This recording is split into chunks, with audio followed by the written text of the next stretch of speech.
ओम नमः शिवाय। जय श्री कृष्णा।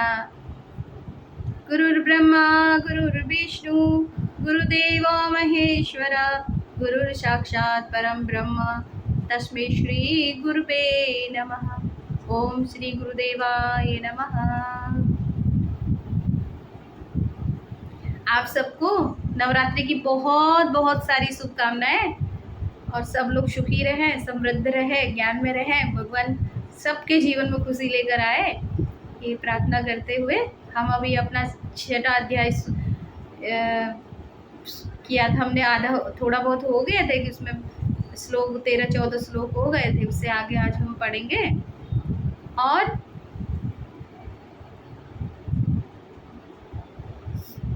भगवान ने 6वें अध्याय में आत्मसंयम माने क्या? अपने ऊपर अपनी भावनाओं पर, अपने विचारों पर, अपने मन पर, अपने इंद्रियों पर संयम करना, वही आत्मसंयम कहलाता है ना। तो फिर 6वें अध्याय में हमने पढ़ा था, भगवान ने विधि बताई थी कि हम कैसे संयम कर सकते हैं अपने आप पर। तो उसके लिए विधि भगवान ने क्या बताई थी कि हम अपनी गर्दन, अपनी पीठ, अपने शरीर को स्थिर रखकर अपनी दृष्टि को नासिका के अग्रभाग में लगाकर ध्यान करते हैं और इधर उधर नहीं हमारी दृष्टि होनी चाहिए, मन इधर उधर नहीं होना चाहिए। तो एक टेक्निक है ध्यान करने की कि ऐसे करके धीरे धीरे अपने ध्यान को हमें करना चाहिए। और फिर ये कहते हुए आगे बता रहे हैं कि आत्मसंयमी कैसा होता है, उसके लिए भगवान बता रहे हैं। तो इसमें है, प्रशांतात्मा विगत तभी ब्रह्मचारी व्रते स्थित मन संयम्य मच्चितो युक्त आसीत मत्पर। ब्रह्मचारी के व्रत में स्थित भय रहित। ब्रह्मचारी किसे कहते हैं? जो हमेशा, जिसका मन हमेशा ब्रह्म में विचरण करता है, उसे ही ब्रह्मचारी कहते हैं।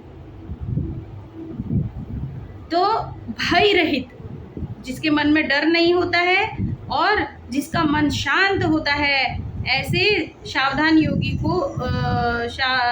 योगी मन को रोक कर मुझ में चित्त वाला और मेरे परायण होकर स्थित हुए। भगवान कह रहे कि मेरा ध्यान करते हुए वो ध्यान में स्थिर हो जाए।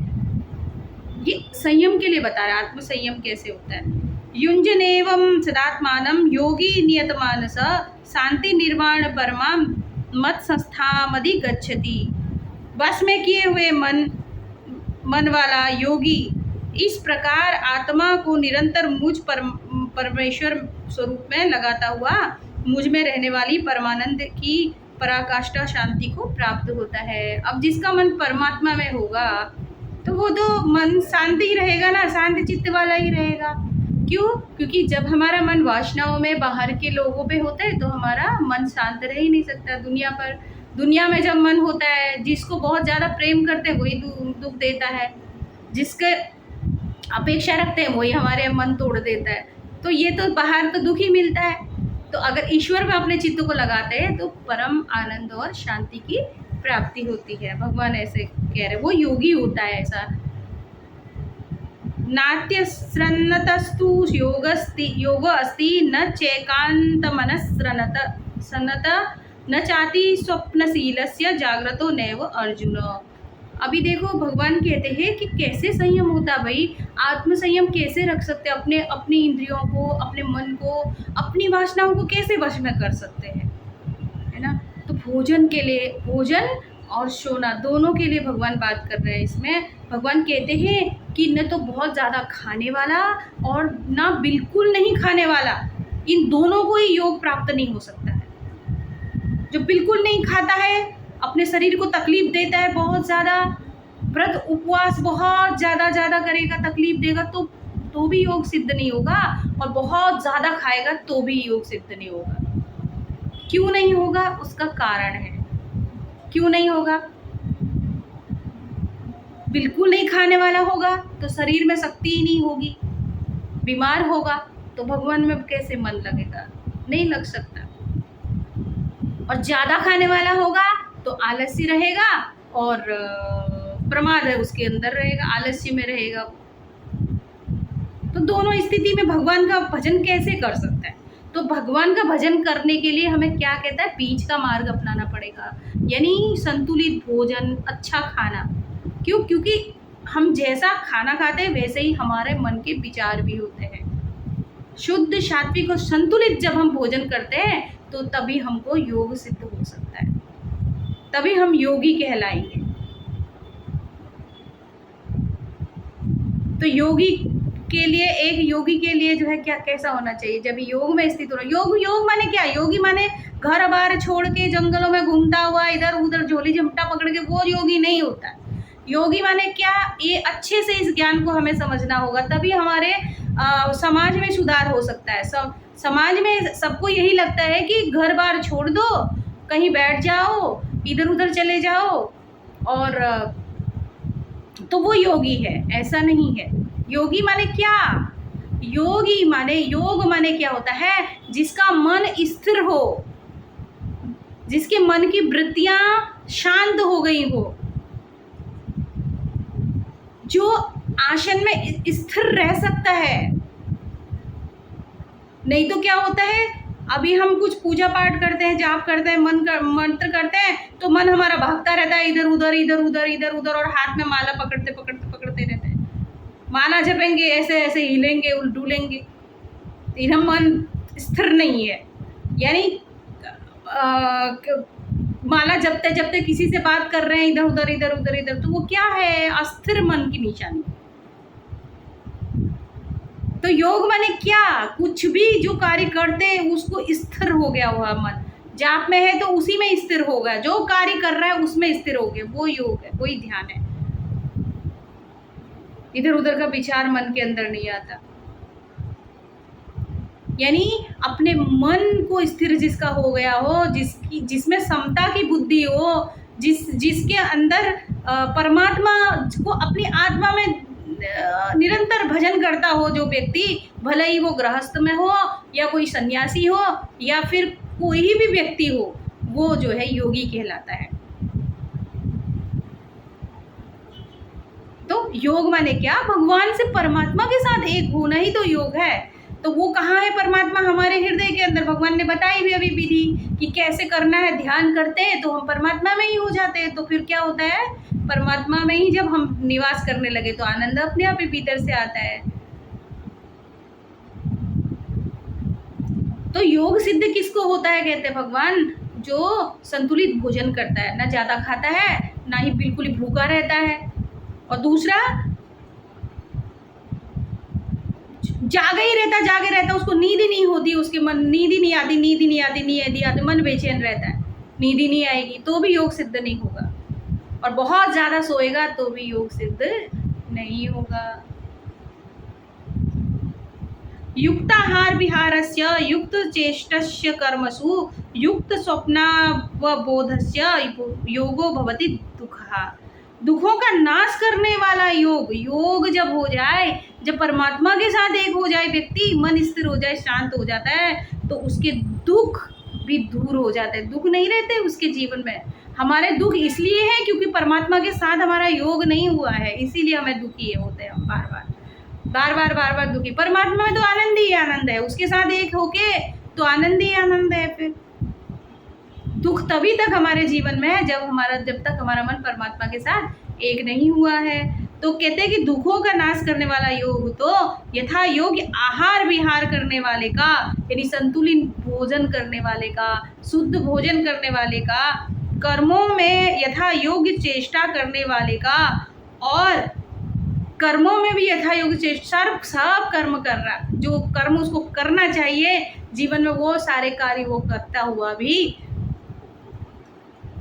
और यथा योग्य सोने तथा जागने वाला, और समय पर सो जाए समय पर जागे। इसका पैमाना कैसा है? 7 से 8 घंटा जो बताया गया ना, उतना अवश्य सोना चाहिए। हम क्या करते हैं पता है? इसका एक बहुत बड़ा रहस्य है। हमारा जो शरीर होता है वो कफ, पित्त और वात से बना होता है ना। 3 तरह का दोष हमारे शरीर में होते हैं, कफ, पित्त और वात। तो पता है रात को 10 बजे से लेकर 12 बजे का जो समय होता है वो पित्त का टाइम होता है। पित्त माने क्या? अग्नि। अग्नि उस टाइम पे हमारे पेट की जठराग्नि मजबूत होती है, उसमें अग्नि तेज होता है। तो जब हम सो जाते हैं 10 बजे के टाइम, तो तब क्या होता है कि हमारे भीतर वो जो हमने खाना खाया है वो पच रहा होता है उस टाइम पर। तो हमारा उस समय सोना, बहुत सारे जो पाचन तंत्र, पाचन के अंदर पाचन ग्रंथियां जो होती हैं वो एक्टिव होती है उस टाइम पे 10 से 12 बजे। तो उस समय अगर हम जागे रहेंगे तो वो स्लो हो जाएगा, नहीं काम करेगा ठीक तरीके से। तो इसलिए क्या होता है, उस समय पे हमें सो जाना बहुत जरूरी होता है ताकि शरीर अपना कार्य करता रहे, पचन का कार्य।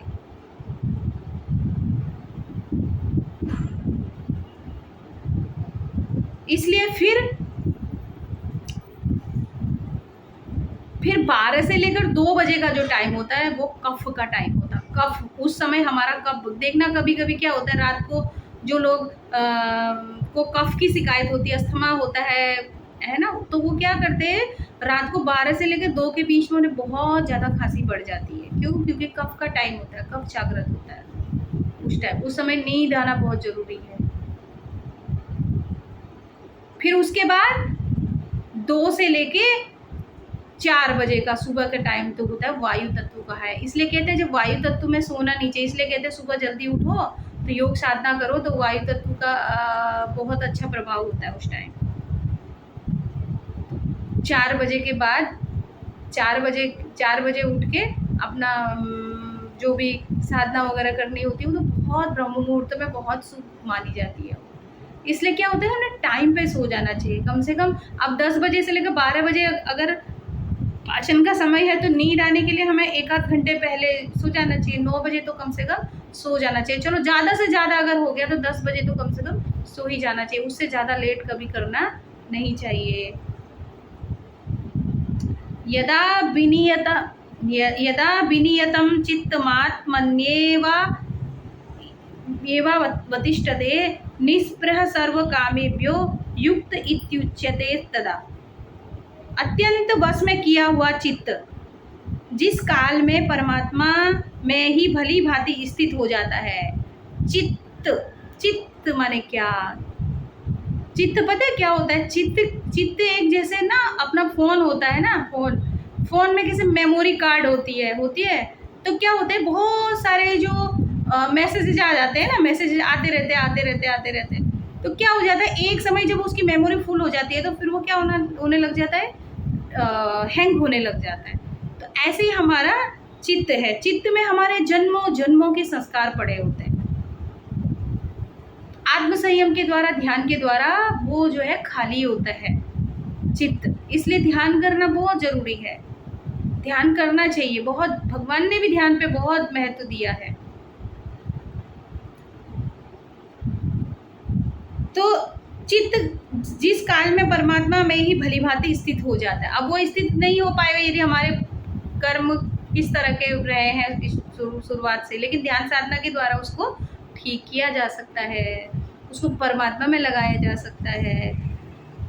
उस काल में संपूर्ण भोगों से स्पृहा रहित पुरुष योग युक्त है, ऐसा कहा जाता है। वो योगी कहलाता है ना, जिसने अपने चित्त को बस में कर लिया हो, जिसने अपने चित्त को परमात्मा में लगा दिया हो, सारे चित्त की वृत्तियाँ जो है उसकी समता में आ गई हो, समान हो गई हो, शांत हो गई हो, तो फिर अपने चित्त को उसने कहाँ लगा दिया? परमात्मा पे पूरा लगा दिया। अपना ध्यान, अपना मन, याद भी आ रही तो परमात्मा की, नहीं तो क्या होता है, हमारा चित्त में मेमोरी पड़ी रहती, पिछले कितने न जाने कि दिन भर या तो भूतकाल को याद कर डरते हैं, या फिर भूतकाल में क्या क्या हुआ, उन्हीं यादों में हम लोग रहते हैं, है ना। तो उन यादों में भी अगर हो तो परमात्मा ही हो, ऐसा उसने अपने चित्त को परमात्मा में लगा दिया, तो योग युक्त कहलाता है। यथा दीपो निवातस्तो नेंगते सोपमा स्मृता योगिनो यत्त चित्तस्य युञ्जतो योगमात्मना। जिस प्रकार वायु रहित स्थान में स्थित दीपक चलायमान नहीं होता। अभी देखो, दिए को अगर ऐसी जगह पर रखो जहाँ हवा नहीं चल रही है ना, दिए को अगर हम ऐसी जगह पर रखेंगे जहाँ पे हवा नहीं चल रही, तो क्या होगा, वो स्थिर होता है ना, वो वायु रहित स्थान में चित्त स्थित दीपक चलायमान नहीं होता, वैसे ही उपमा परमात्मा के ध्यान में लगे हुए योगी के जीते हुए चित्त की कही गई, वैसी अवस्था होती है योगी की। अभी देखो, अभी दिया जलाया होगा तो हवा आएगी तो क्या होगा, झूलेगा ना इधर उधर इधर उधर इधर उधर। तो ये हवा क्या है, हमारे विचार, मन, चित्त के जो भरे पड़े हैं, बहुत सारी वृत्तियां भरी पड़ी हैं, चित्त में विचार भरे पड़े, तो क्या होगा, मन लगेगा ही नहीं ना परमात्मा में, इधर इधर इधर उधर इधर उधर डोलता रहेगा। लेकिन एक योगी की स्थिति कैसी होती, जैसे हवा रहित स्थान पर रखा हुआ दीपक एक टक जला रहता है, वो न इधर हिलता है न उधर हिलता है, ऐसा चित्त उसका परमात्मा में लग हो गया हो, तो वो योगी कहलाता है। यत्रो परमते चित्त निरुद्धम योग सेवया यत्र चैवात्मनात्मानं पश्यानात्मनि तुष्यति। योग के अभ्यास से निरुद्ध चित्त जिस अवस्था में उपराम हो जाता है और जिस अवस्था में परमात्मा के ध्यान से शुद्ध हुई सूक्ष्म बुद्धि द्वारा परमात्मा को साक्षात करता हुआ सच्चिदानंद परमात्मा में ही संतुष्ट रहता है, वो योग के अभ्यास है। भगवान योग पर कितना बल दिया है, सोचो आज अगर लोग फिर भी इधर उधर घूमते रहते, भगवान को ढूंढते रहते हैं, कभी किधर कभी, भगवान ने स्पष्ट रूप से गीता में बताया है कि योग को कितना महत्वपूर्ण बताया भगवान ने, कि योग के अभ्यास से निरुद्ध चित्त को अगर निरुद्ध करना है तो योग का अभ्यास ही रहेगा। योग के अभ्यास से ही मन को स्थिर रख सकते हैं, एक दीपक की लौ की तरह योग के अभ्यास से ही अपने मन को स्थिर रख सकते हैं।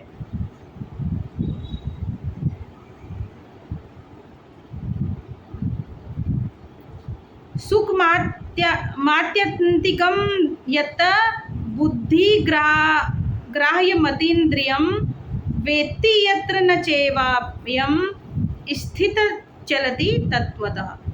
इंद्रियों से अतीत केवल शुद्ध हुई सूक्ष्म बुद्धि द्वारा ग्रहण करने योग्य जो अनंत आनंद है, उसको जिस अवस्था में अनुभव करता है और जिस अवस्था में स्थित वह योगी परमात्मा के स्वरूप से विचलित होता ही नहीं है। इंद्रियों के अतीत, इंद्रियों के पार, इंद्रियां उसके बस में है,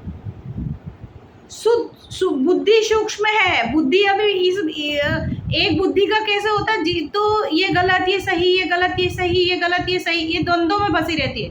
लेकिन उसका द्वंद्व खत्म हो चुका है, उसको पूरा का पूरा आभास है, बुद्धि इतनी सूक्ष्म हो चुकी है उसकी,